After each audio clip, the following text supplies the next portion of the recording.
सभी भक्तों को जय बाबा की। एक बार फिर मैं आप सभी भक्तों के समक्ष उपस्थित हुआ हूँ भक्ति सागर पंचद्वार बराड़ा धाम चैनल के माध्यम से। और आज आपको मैं एक और पूजा की पद्धति सिखाने जा रहा हूँ, उसके बारे में कुछ बताने जा रहा हूँ। क्या हमारे जीवन में पूजा पाठ करना बहुत ही अनिवार्य है? इसके बगैर क्या हमारी जिंदगी चल नहीं सकती? देखो, आपको शरीर उस परमात्मा ने दे दिया और इस शरीर को चलाने के लिए एक आत्मा भी दे दी, जिससे ये शरीर चल फिर सकता है, सोच सकता है, समझ सकता है क्या हमारे लिए सही है, क्या नहीं सही है, हमें क्या नुकसान पहुंचाएगा। सब आपको सोचने समझने की क्षमता है। और सबसे बड़ी बात यह है, जिस प्रकार शरीर दिया परमात्मा ने हमें, उसी प्रकार से इस शरीर की कुछ कार्यशैली भी है, कुछ अनिवार्य कार्य भी होते हैं। अगर हम वो कार्य नहीं करते हैं तो हमारे शरीर को कष्ट भोगना पड़ता है, हमें हमारे शरीर को तकलीफ होती है। और यहाँ तक कि अगर हम समय समय पर वो कार्य नहीं करते हैं तो वो बीमारी का स्वरूप भी ले लेती है। जैसे कि मेरा कहने का मतलब ये है कि अगर कोई साधारण व्यक्ति समय पर खाना ना खाए तो काफी कमजोर हो जाता है, और समय पर शौचालय ना जाए तो उसके पेट में दर्द हो सकता है, और दर्द वो किसी बीमारी का भी स्वरूप ले सकता है, एसिडिटी का या गैस का। तो अनिवार्य है ना, शरीर के लिए जब अनिवार्य है शौच जाना, शरीर के लिए जब अनिवार्य है खाना खाना, तो इसी प्रकार ही जिसने हमारे शरीर को प्रदान किया और इस शरीर को चलाने के लिए आत्मा दी, तो इस शरीर के लिए कुछ कर्म करना भी बहुत ही अनिवार्य होता है। और उसी कर्म में से है सबसे अनिवार्य कर्म होता है भक्ति करना भगवान की, जिसने हमारा स्वरूप बनाया, जिसने इस स्वरूप को चलता फिरता एक आदमी या स्त्री का स्वरूप दिया। और आप लोग क्या समझते हो कि हम पूजा पाठ भक्ति नहीं करेंगे तो हमारे जीवन में कोई प्रॉब्लम या समस्या नहीं आएगी? और सोचते नहीं हो, करते भी यही हो। आज के समय में आध्यात्म की दुनिया से, पूजा पाठ और शक्तियों की दुनिया से लोग दूर होते जा रहे हैं। लोग स्वयं की भक्ति जागृत करने की बजाय दूसरों पर आश्रित होते जा रहे हैं। आप लोगों ने ये सोचा है कि कर्म आपने किया है तो इस कर्म का फल कोई दूसरा व्यक्ति कभी नहीं ले सकता, जब भी मिलेगा आपको ही मिलेगा। ये वही बात आ गई कि जिस प्रकार इस शरीर के लिए खाना पीना अनिवार्य है, जिस प्रकार इस शरीर के लिए शौच जाना अनिवार्य है, उसी प्रकार इस शरीर के सुख के लिए भक्ति करना अनिवार्य है। बहुत ही अहम हिस्सा है हमारे जीवन की भक्ति। हम कर्जदार हैं उस ईश्वर के, उस परमपिता परमेश्वर के, जिन्होंने हमें आत्मा प्रदान की। अगर हम उसके नाम का सुमिरन और भक्ति नहीं करते हैं, पूजा पाठ भक्ति या जाप की प्रक्रिया का माध्यम नहीं अपनाते हैं, उसको याद नहीं करते हैं, उसके शुक्रगुजार नहीं होते हैं, वो हमें भूल जाता है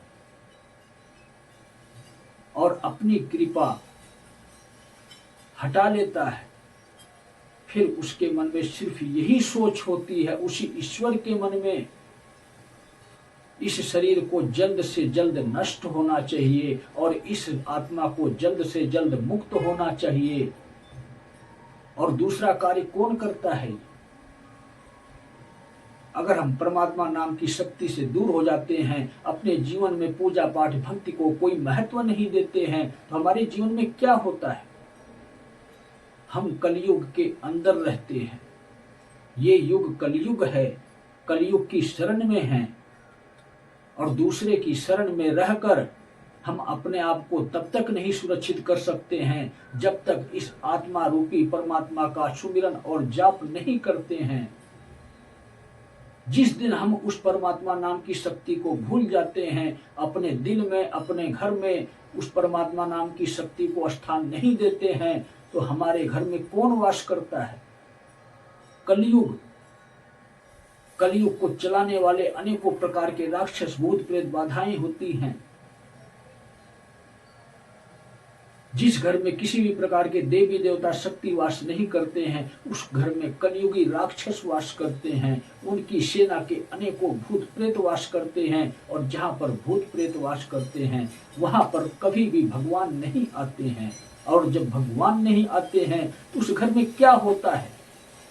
कभी आप लोगों ने सोचा है? गहराइयों से कभी भी आप लोगों ने समझा इस बात को? जहां पर भगवान नहीं है तो वहां पर कौन होता है? उस घर में सिर्फ और शैतान वास करते हैं, कलयुगी शैतान। उस घर में अनेकों बीमारियां आती हैं समय समय पर, अनेकों अचानक मौतें होती हैं, चाहे वो एक्सीडेंट के माध्यम से हो, या हार्ट अटैक के माध्यम से हो, या किसी बीमारी से संबंधित हो।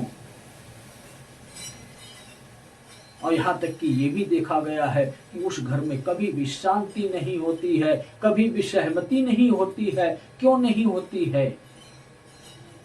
राक्षसों के कार्य ही यही होते हैं कि अपनी दुनिया को कायम करना। इसलिए नेगेटिविटी सोच की हर एक इंसान हो जाता है उस परिवार में, उस घर में हमेशा क्लेश चलता है, द्वेष भाव चलता है, दारू शराब मदिरा का सेवन होता है, मांस का सेवन होता है। और जिस घर में इस प्रकार की प्रवृत्ति हो जाती है, उस घर में संहार ही संहार होते हैं। समय से पहले ही इंसान मृत्यु को प्राप्त होता है।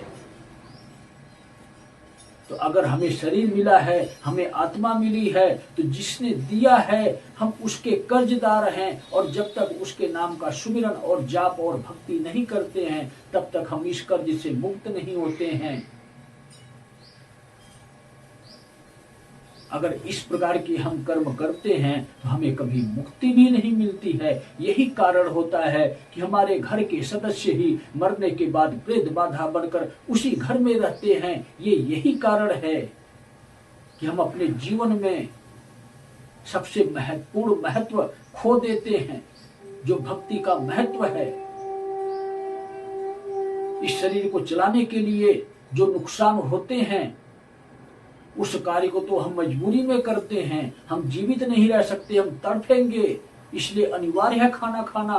तो हम खाना खाते हैं, शौच जाना अनिवार्य है, क्योंकि हम उस दर्द को, उस पीड़ा को सह नहीं सकते, उस कचड़े को हम रोक नहीं सकते अपने अंदर, अनिवार्य है। शरीर की भला के लिए आपने जो अनिवार्य कार्य करना है, जो आपको अनिवार्य लगता है, आप करते हो, मजबूरी में करते हो। इसी प्रकार अगर आप ये समझ लें कि भक्ति करना और करवाना पूरे परिवार को ये एक बहुत ही अनिवार्य कार्य है, तो आपके जीवन में कोई बाधाएं उत्पन्न ही ना हो। क्योंकि भक्ति की शक्ति से आत्मा शुद्ध होती है, और जब आत्मा शुद्ध होती है तो इस शरीर को मृत्यु के निकट पहुंचने के बाद ये आत्मा पवित्र हो चुकी होती है। जब पवित्र होती है तभी ये आत्मा उस ब्रह्मांड से गुजरते हुए शिव के निकट पहुंचती है, और उसकी इच्छा अनुसार हमने सत्कर्म किए हैं तो हमें वापस दोबारा इंसान का जीवन मिलता है। अगर हमने बुरे कर्म किए हैं तो हो सकता है कि हमारी आत्मा यहीं पर भटकती रहे, तड़पती रहे मोक्ष पाने के लिए, मुक्ति पाने के लिए। लेकिन इसके बावजूद भी उसके साथ गलत प्रक्रिया ही अपनाई जाए। कोई तांत्रिक, अघोरी या साधक उसको कैद में लेकर उसके पाप कर्मों को और बढ़ाएगा। मैं यही कोशिश करूंगा कि आपके जीवन का भक्ति एक अहम हिस्सा होना चाहिए, और जो हिस्सा हो वो अपने आप में महत्वपूर्ण हो, आपके नियमों के हिसाब से हो।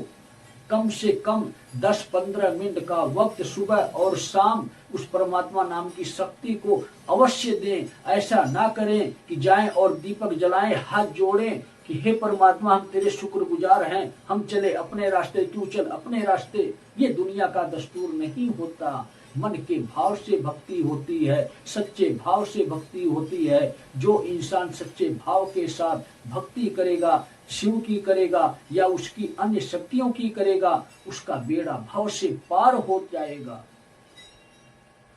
इतना मेरी बात याद रखना। अपने जीवन की कठिनाइयों को नष्ट करना है तो स्वयं की भक्ति ही कार्य करेगी। अन्य किसी भी धर्माचार्य या किसी भी व्यक्ति में इतना ये सामर्थ्य नहीं है कि आपके बुरे कर्मों की सजा वह स्वयं काट दे या स्वयं ले ले।